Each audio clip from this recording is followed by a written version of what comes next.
I'm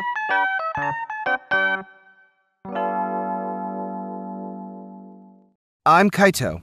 I'm 19 years old. I work in a nursing home. My dad is a manager there. Our mom is no longer with us. She died when she had me.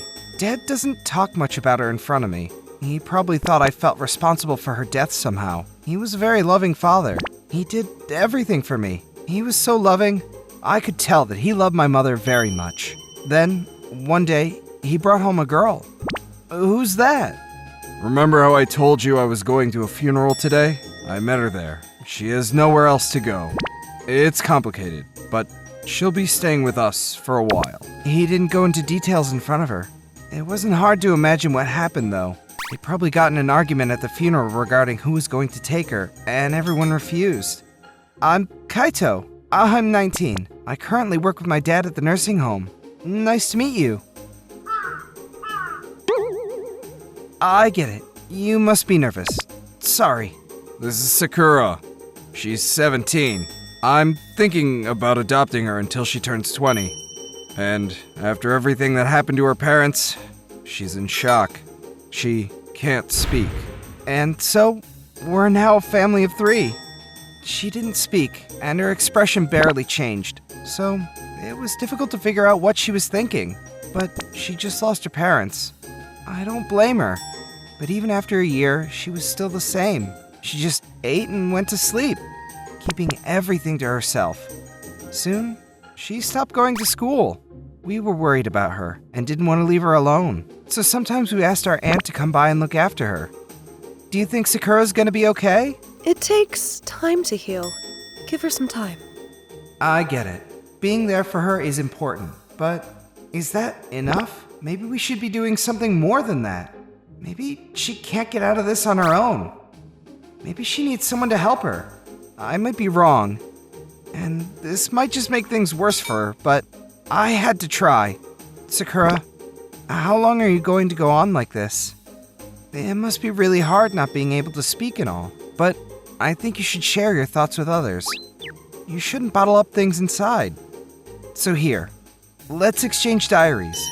You can write about anything. Just put your thoughts into words. I wrote the first entry, so it's your turn, Sakura. If possible, let's do this once a day. No pressure, though. I wrote about myself, how I lost my mom, about my dad, what kind of life I lead. I was pretty honest about it, too. I didn't make an effort to tell her about myself because she couldn't speak, so I thought it would be a good place to start to write about myself. The next day, the diary was sitting in front of my door. The note was filled with Sakura's words. She was so sad that her parents were gone. She had no idea what to do, and the fact that she couldn't speak scared her even more. She also wrote that she appreciates us for taking her in. Tears. It must have been really hard for her to write all this, but she has to let it out. She shouldn't keep it all inside. The next day, I returned the diary to Sakura, and the day after that, the diary was back in my room. She did as I suggested, and we were able to exchange diaries on a daily basis. After a while, we realized we both like cats. So I suggested that we go to a cat cafe on the weekend. For the first time, I stepped out of the house with Sakura. Sakura, have you ever owned a cat before?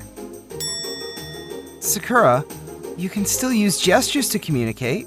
You don't need words. There are other ways to communicate. You can even write down your thoughts. Huh? Thank you.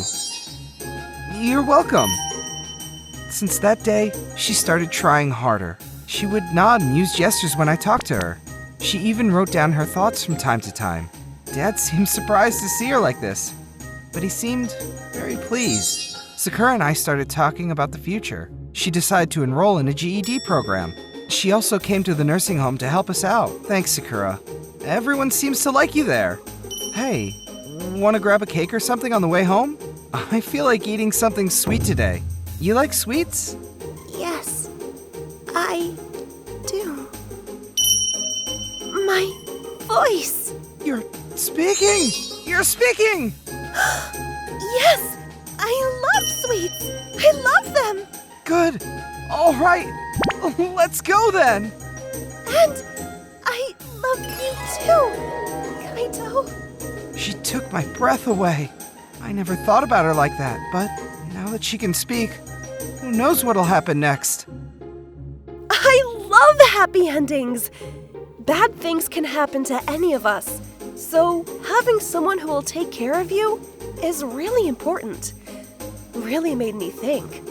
What did you think? Please share your thoughts in the comments below. See you tomorrow. Bye. Thank you for watching all the way to the end. Make sure to subscribe and click the bell for notifications.